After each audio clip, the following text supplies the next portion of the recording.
રાજકોટમાં યોજનારી vibrant Gujarat summit સૌરાષ્ટ્રના ઉદ્યોગ જગત માટે એક ઐતિહાસિક તક બની રહી છે. રાજકોટ એન્જિનિયરિંગ એસોસિએશનના ડિરેક્ટર અભિનવ કપૂરે જણાવ્યું કે છેલ્લા 10 વર્ષથી વાયબ્રન્ટ ગુજરાત સમિટ ગાંધીનગરમાં યોજાતી આવી છે, પરંતુ આ વખતે પહેલીવાર રાજકોટમાં આ સમિટ યોજવામાં જઈ રહી છે, જે સમગ્ર સૌરાષ્ટ્ર માટે ગૌરવની વાત છે. આ સમિટના આયોજનની નાના અને મધ્યમ ઉદ્યોગોને ઊંચા સ્તરે પોતાની ઓળખ બનાવવાનો સંપૂર્ણ અવસર મળશે. તો ત્યારે જુઓ અમારો ખાસ અહેવાલ. વાઇબ્રન્ટ સમિટ પહેલાં તો ખુશીની વાત છે કે આપણું વાઇબ્રન્ટ રિજનલ સમિટની જે જૂની ડેટો છે, જે દર જાન્યુઆરીમાં થતી હતી, એ સૌરાષ્ટ્ર કચ્છને મળી છે ને એ પણ રાજકોટમાં છે. એટલે આપણે ગૌરવ લેવા જેવી વાત છે ને. આદરણીય વડાપ્રધાન PM સાહેબ આવે છે તો એ આપણા માટે થોડી વધારે ખુશીની વાત છે કે ઘણા ડેલિગેશન્સ આવશે. રાજકોટ અને સૌરાષ્ટ્રના બિઝનેસ લગભગ બધા MSMEમાં છે. 97% જેવા ઉદ્યોગકારો છે એ MSME ફોલ કરે છે, અને સરકારનો પણ ઉદ્દેશ છે કે MSMEને ડેવલપ કરી.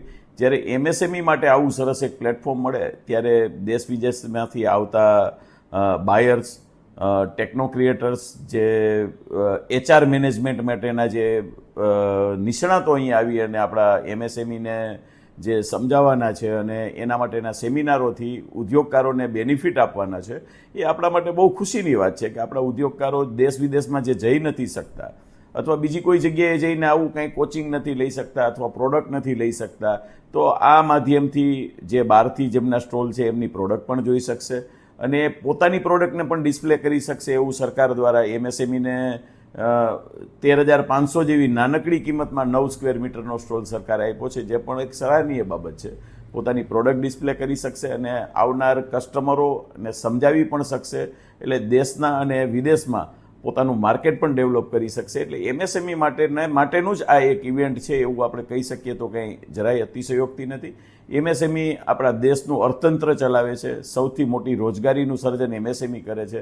ત્યારે MSMEને બૂસ્ટ આપવા માટે સરકારનું આ રિજનલ સમિટ ખૂબ જ આવકારદાયક છે અને ગુજરાત આમ પણ દેશના બીજા રાજ્યો કરતાં MSME સેક્ટરમાં અને ઔદ્યોગિક ક્ષમતામાં ઇઝ ઓફ ડુઈંગ બિઝનેસમાં પણ સર્વશ્રેષ્ઠ રહ્યું છે.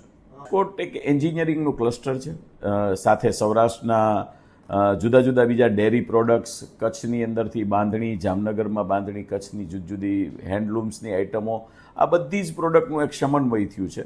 હવે જ્યારે દેશ વિદેશમાંથી બીજા જ્યારે 22 દેશના બાયર્સ અહીંયા આવે છે, ડેલિગેશન્સ આવે છે, જે કંઈ લેવા આવે છે અથવા કંઈ વેચવા આવે છે, તો આ એક સૌરાષ્ટ્રના ઉદ્યોગકાર માટે ફાયદાકારક હશે કે એ દેશના પોતાનાથી મોટા અને પોતાના જેવડા ઉદ્યોગકારોની સાથે બેસીને એક બિઝનેસનું વાર્તાલાપ કરશે, આનું સિંચન થશે અને એકબીજાના ઉદ્યોગોની આપલે થશે.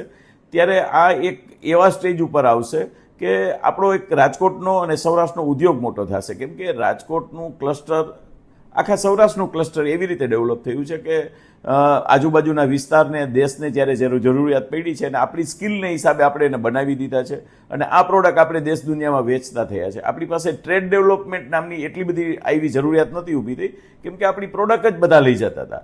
હવે આ કોમ્પિટિશનવાળા યુગની અંદર આ જરૂરિયાત ઊભી થઈ છે. એટલે આ જ્યારે આવશે ત્યારે આપણા ઉદ્યોગકારોને આ નોલેજ મળશે, આનું કોચિંગ મળશે અને આપણે આપણા પ્રોડક્ટ્સને દેશ અને દુનિયાની નવી ઊંચાઈઓ ઉપર આપણે પહોંચાડી શકશું. આ એક એઝ ઓફ ડુઈંગ બિઝનેસની જ એક પાંખ કહી શકાય. આપણે સિંગલ વિન્ડો ક્લિયરન્સ પહેલાંના ટાઈમમાં આપણે કંઈ પણ લાયસન્સ લેવું હોય તો સેલ ટેક્સ અથવા MSMEના બીજા લાયસનો, ઇન્કમ ટેક્સ, આ બધું આપણે પાન કાર્ડને એક વારાફરતી એક પછી એક પ્રોસેસ કરવી પડતી હતી. જ્યારે સિંગલ વિન્ડો ક્લિયરન્સ નીચે તમે કોઈ ઉદ્યોગ જ્યારે સ્થાપવાનું નક્કી કરો છો ત્યારે તમારા જરૂરિયાત મુજબની જે ફોર્માલિટીઝ છે એક જ તમારા કોમ્પ્યુટરના પોર્ટલ ઉપર જઈ અને તમે અપલોડ કરી દો, જેને હિસાબે તમને એક જ વિન્ડોથી બધા જ લાયસનો એક સાથે મળી જાય. એટલે આ એક વીકની અંદર આ બધી પ્રોસેસ પૂરી થઈ જાય. ને પહેલાંમાં તો એક વીકમાં તમારી એપ્લિકેશન થાય એટલી લાંબી પ્રોસેસ હતી. એટલે તમારા 6-8 મહિના તો તમારા લાયસનો લેવામાં થાય ને પછી તમે ઉદ્યોગ વિશે વિચારી શકતા. જે એક વીકની અંદર હવે તમે તમારા સિંગલ વિન્ડો ક્લિયરન્સની નીચે બધા લાયસનો લઈ શકશો અને અત્યારે લેવાય જ છે, પણ હવે એ સિસ્ટમને પણ સરકારે થોડી સ્મૂથ બનાવી છે અને ઝડપી બનાવી છે. વાયબ્રન્ટ ગુજરાત 10 વર્ષથી ગાંધીનગર ખાતે થતું હતું. હવે રિજનલ કોન્ફરન્સ થવાથી નાના ઉદ્યોગ અને ઓળખાણ મળશે.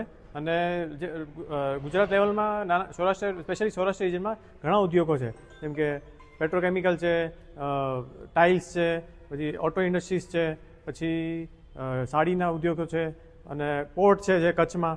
એટલે એ રીતે આ બધા જુદા જુદા ઉદ્યોગોને ઓળખી શકશે.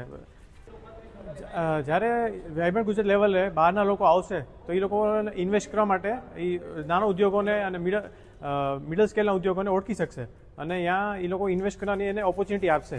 તો એ લોકોને કસ્ટમર પણ મળશે અને ઇન્વેસ્ટર પણ મળશે, એટલે ઉદ્યોગોને ઘણો ફાયદો થશે.